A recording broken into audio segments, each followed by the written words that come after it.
Me diga, o que é que lhe levou a abdicar das eleições de 2020? Tem momentos na vida da gente, Djalma, que a gente tem que dar um passo para trás para poder dar dois para frente. E naquele momento, a gente viu essa possibilidade de se juntar com outro grupo político para fortalecer, né, dentro de um acordo que foi feito, e esse político ter a maioria dos votos. Isso foi o que aconteceu. Então, assim, eu só quero chegar até aí. A parte que cabe a gente da equipe Thales Charles foi feita, entendeu? E não deu certo, mas aconteceu um rompimento político. Muito bem.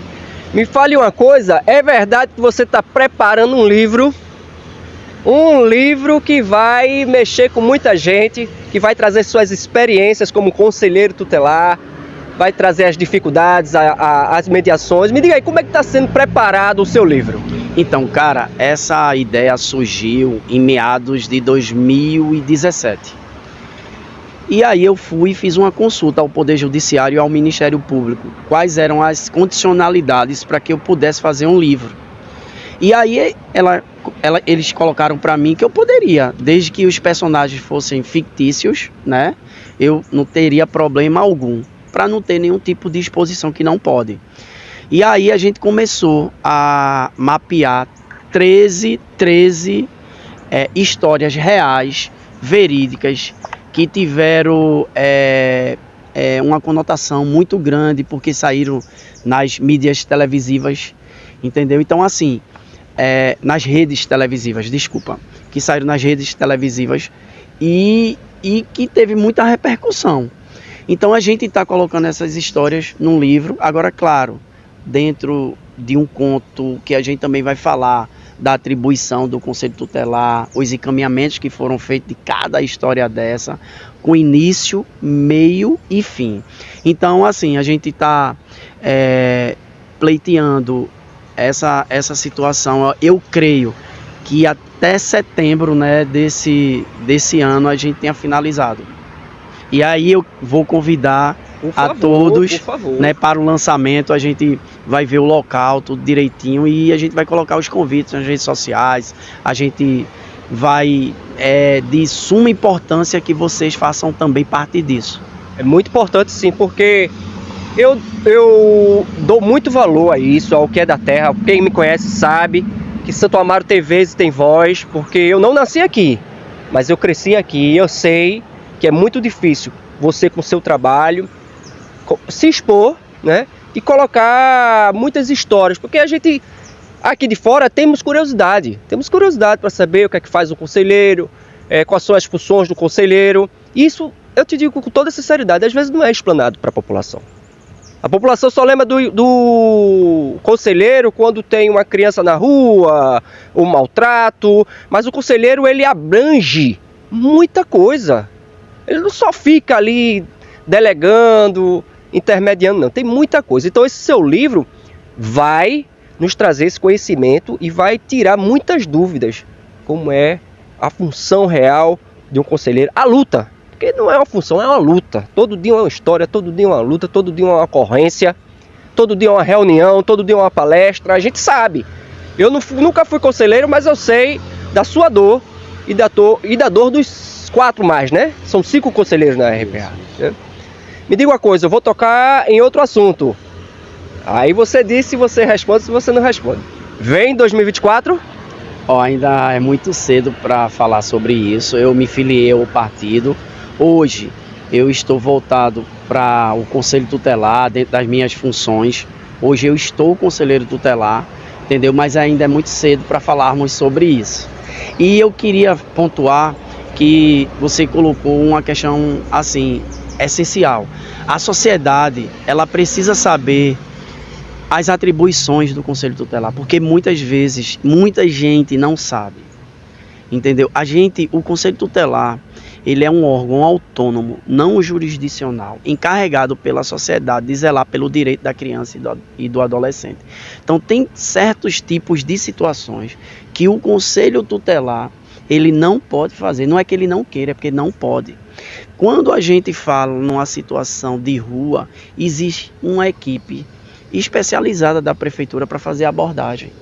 E aí ela verifica a situação daquela família, pega os dados e encaminha o conselho tutelar para que a gente possa chegar até essa família, veja quais são suas necessidades e fazer os encaminhamentos cabíveis.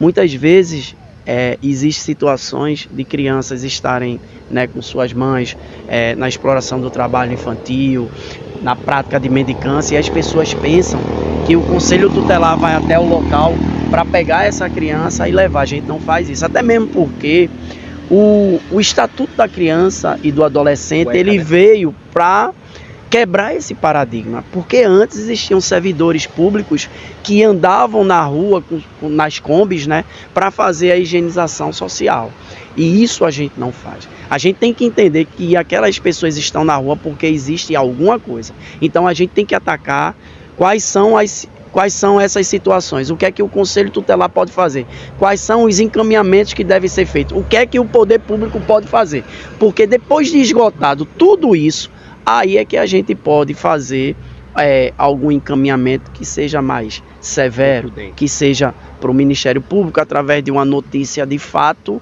que aquela família não seguiu as orientações do Conselho Tutelar e as crianças estão numa situação de vulnerabilidade e risco. Então a gente não pode deixar, entendeu? Porque em primeiro lugar sempre vai estar a criança e o adolescente. Então é isso o trabalho do Conselho Tutelar. A gente requisita serviços. Um hospital que não está atendendo bem, a gente vai lá e garante esse direito. A gente trabalha na questão da prevenção, dando palestra nas escolas. A gente encaminha matrículas escolares. Então assim, é um mundo, é um universo de coisas que está dentro do Estatuto que a gente só precisa ser o guardião. Entendeu? Então é isso que a gente faz, o Conselho Tutelar é isso. Agora, mate uma curiosidade pra gente. Tem outra curiosidade para dar um pouquinho mais de alegria? É verdade que Sherlis não é o seu nome verdadeiro? Ah, cara, isso... As pessoas costumam me parar na rua. Finalmente, teu nome é Thales ou é Sherlis? Gente, eu quero dizer a vocês aqui, olhando aqui, ó, pra telinha.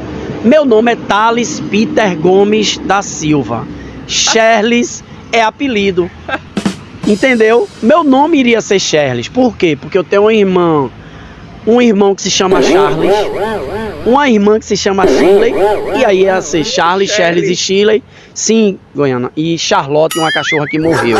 Então, assim, aí ficou o apelido. Eu tive comércio, né, há muitos anos atrás, antes de ser conselheiro, antes de exercer diversas funções, eu tinha um comércio, que era o Caldinho do Sherlis, né, muito frequentado. E foi lá que eu conheci ele, que eu tive a honra de conhecer, assistindo jogos do Esporte Clube do Recife. Muito badalado, era um caldinho, era o point de Santa Amaro na época, né, e depois eu tive uma padaria na Rua Tauá ali, né, dentro da comunidade.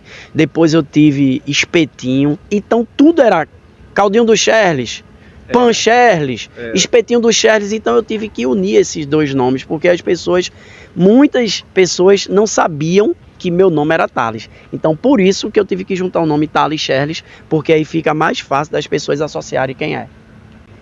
Charles, a gente notou nas redes sociais que ele acompanha pelas redes sociais, você é muito ativo nas redes sociais.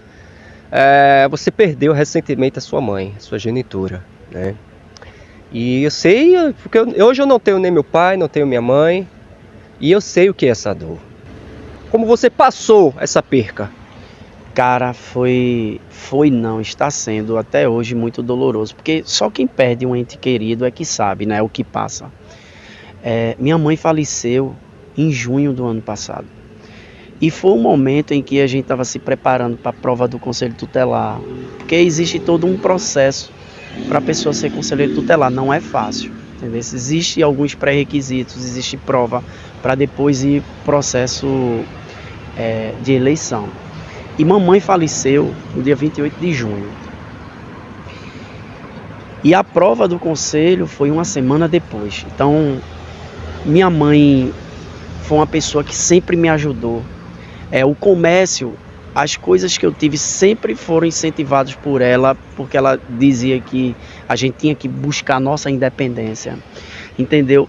Mãe era mãe e avó. Não tem aquela avó que faz tudo pelo filho. Era minha mãe. E assim, A minha mãe me ensinou muita coisa, muita coisa, muita coisa mesmo. Ela era muito carinhosa comigo. Dizem que eu era o filho preferido dela, mas isso não existia. São quantos irmãos? São 4 irmãos. E um abraço aí pra Shirley, pra Charles, pra Tassiana. Ó, amo vocês, viu? Então